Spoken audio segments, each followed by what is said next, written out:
myself. I had febrile convulsions where my brain would overheat and I would drop down and have a convulsion. So I thought, I have to show him. So I got down on the floor of the makeup van and I had a fit, and he was like, okay. And then, you know, he got into the car and he did it. So he was he had extraordinary empathy.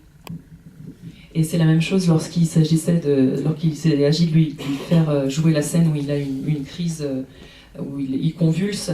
Et moi-même, quand j'étais enfant, j'ai eu ces types de convulsions quand le cerveau est comme en surchauffe. Plus maintenant. Et donc, quand il m'a dit, quand je lui ai dit, voilà, là, il va falloir que tu convulses, il m'a dit, mais qu'est-ce que ça veut dire, qu'est-ce que c'est? Donc, il a fallu que je lui montre. Et donc, il m'a bien observé, il a dit, ok, j'ai compris, et puis il l'a refait tout de suite à l'arrière de la voiture. Et il avait un vrai pouvoir de compassion et un vrai pouvoir d'observation. But to finally answer your question, it was the biggest fear I've ever had in my life. When I cast him, I thought he was great, but the night before we started shooting, I thought, shit, I'm an idiot. What have I done? I've written a film with a 6-year-old in the lead. Will he be able to do this? And I was terrified.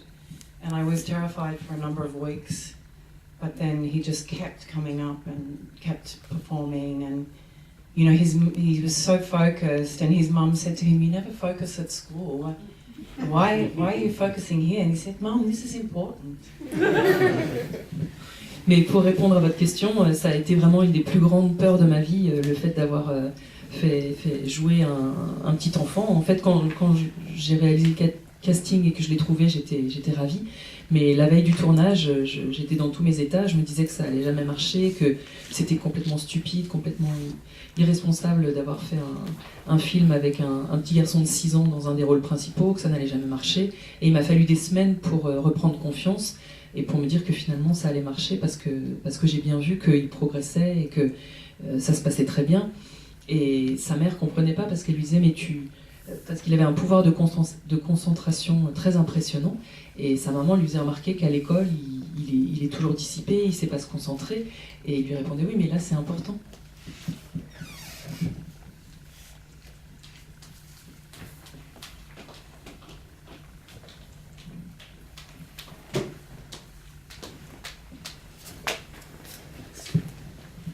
Je voulais juste poser une question plus globale au niveau du monde cinématographique, une question qui revient souvent aux réalisateurs.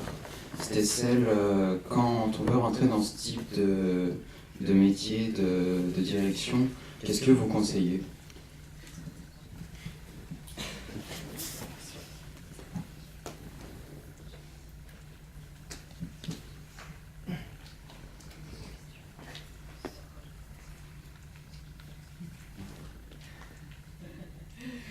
Don't do it.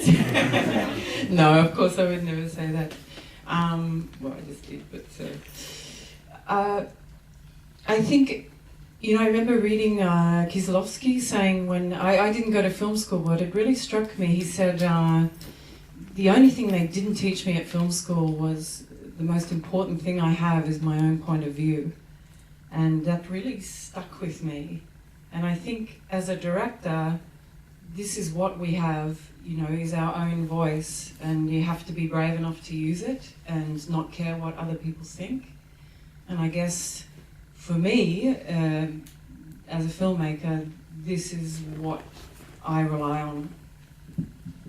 Alors j'ai pas fait d'école de mise en scène, mais je me rappelle très bien avoir lu une interview dans laquelle Krzysztof Kieslowski disait que le plus important pour un metteur en scène, c'est quelque chose que lui n'avait pas appris dans les écoles, c'était d'avoir son propre point de vue.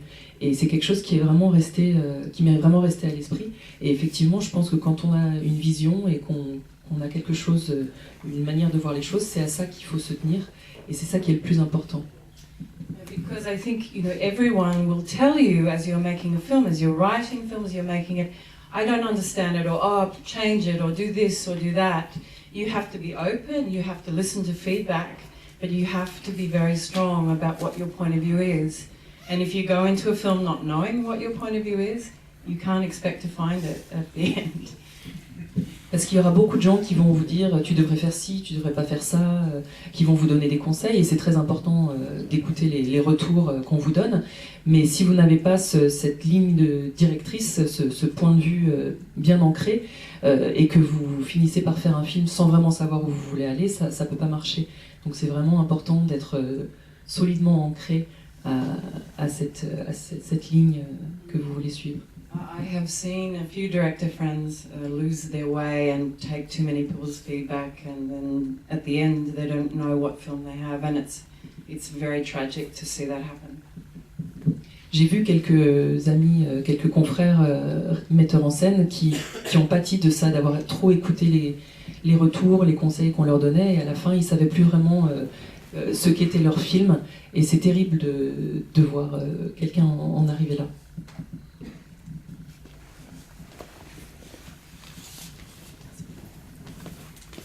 Bonjour. Je voulais savoir par rapport au look du Babadook et au rapport que vous avez avec le personnage principal de la mère.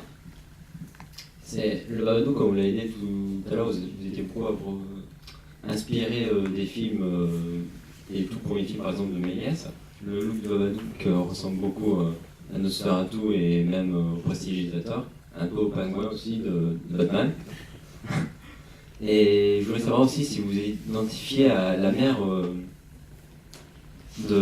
niveau de la création, parce qu'il me semble qu'à un moment dans le film on fait mention que la mère écrit des livres pour enfants, justement des livres d'horreur pour enfants, et du coup c'est pour savoir si la mère avait vraiment créé le Babadook pour effrayer son fils et son mari possédé.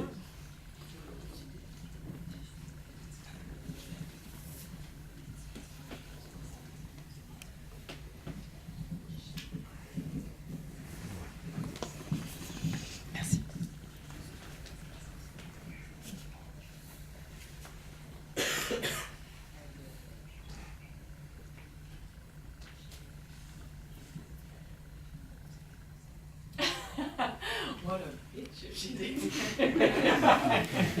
Terrible mother, if that's the case. I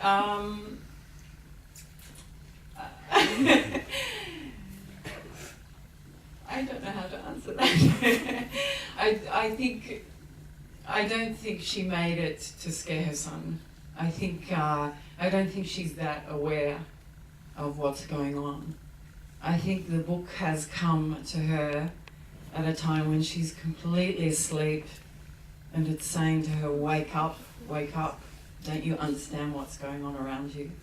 So I think she's less conscious than that. Ce serait vraiment terrible si c'était elle qui avait créé le livre du Babadook. Mais je pense que vraiment le livre du Babadook arrive dans sa vie à un moment où elle perd complètement le contrôle et elle se rend plus du tout compte de ce qui se passe dans sa vie. Et ce livre est comme un signal d'alarme qui lui dit maintenant il faut te réveiller, il faut que tu vois ce qui se passe autour de toi et il faut que tu réagisses. Mais je pense pas qu'elle ait fait ce livre consciemment, elle n'est pas consciente de ce qui se passe. Et en tout cas, moi j'ai plutôt l'impression que le livre s'écrit tout seul. Si quelqu'un crée le livre, en fait c'est le livre qui se crée lui-même.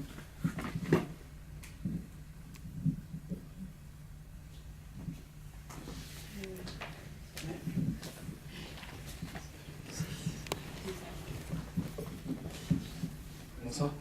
En fait, j'avais deux questions. Je me demandais en fait quel était votre lien à la psychanalyse, si c'est le champ de la psychanalyse où vous avez inspiré ou nourri, et également aussi le champ de la peinture.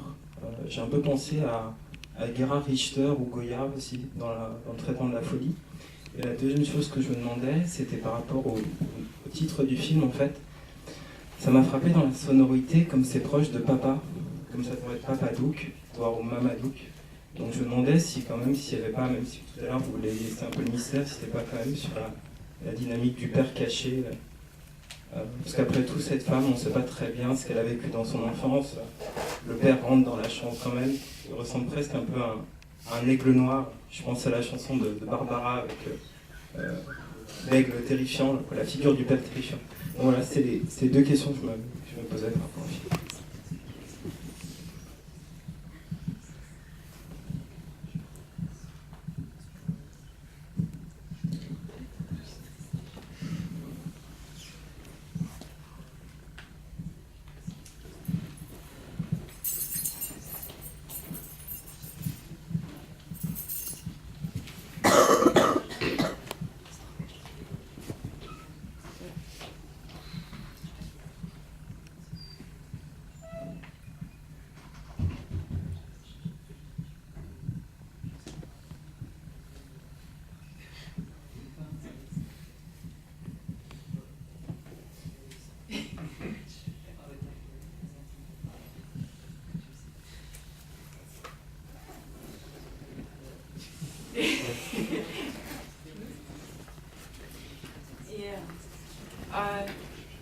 I'm not so into psychoanalysis.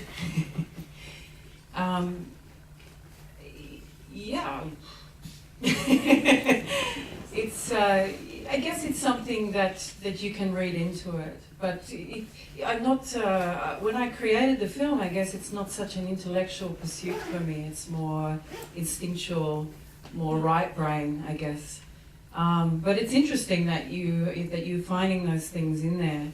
I think maybe the only thing that interests me psychologically is a quote from Jung, Carl Jung, who said you can't kill the monster.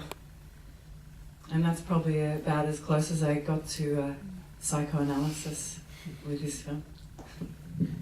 La psychanalyse, c'est pas vraiment mon truc, donc je ne crois pas avoir vraiment de référence en la matière.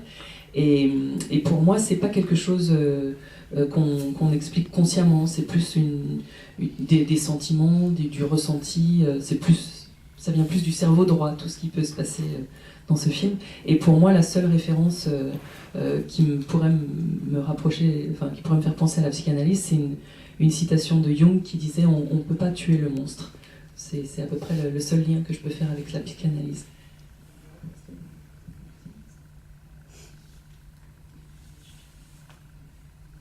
Excusez-moi, vous pouvez me rappeler le nom des peintres que vous avez cités, s'il vous plaît? C'est le livre, je pense un peu aux figures de folie de Goya. Et,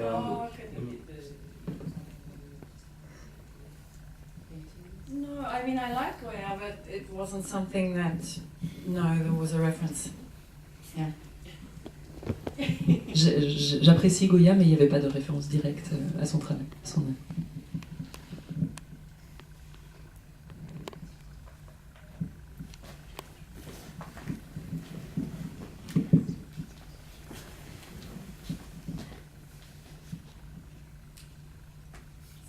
Une dernière question, peut-être. Et après, on va laisser Jennifer et Charles intervenir. C'est la première fois que je regarde un film de vous et je me demandais si vous aviez déjà fait des films auparavant et si vous avez d'autres projets en tête.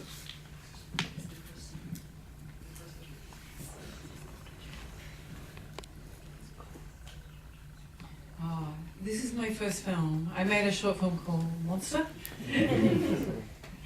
And I have 2 other scripts in development, that are not horror films. One of them is a horror world. It's set in Tasmania in the 1820s in Australia. And it's about revenge and violence and from a woman's perspective. It's kind of a pardon? Is it an action movie? No. It's funny, I mean, I've turned down 2 studio films in America, 2 horror films. But it's not to say that I wouldn't do horror again, but I have to feel very strongly connected to the material. Yeah. C'est mon premier long métrage après un court métrage qui s'appelait Monster. Et je suis en train d'écrire 2 scénarios actuellement, mais ce ne sont pas des films d'horreur. Il y a un des scénarios, l'action a lieu dans un environnement horrible. C'est la Tasmanie dans les années 1820 et c'est une histoire de vengeance du point de vue d'une femme. Et j'ai refusé 2 propositions de studios américains pour des films d'horreur parce que c'était pas des projets qui m'intéressaient. Ce qui veut pas dire que je referai pas de films d'horreur par la suite, mais il faut vraiment que le sujet m'intéresse et qu'il y ait plus que le genre à traiter. Merci.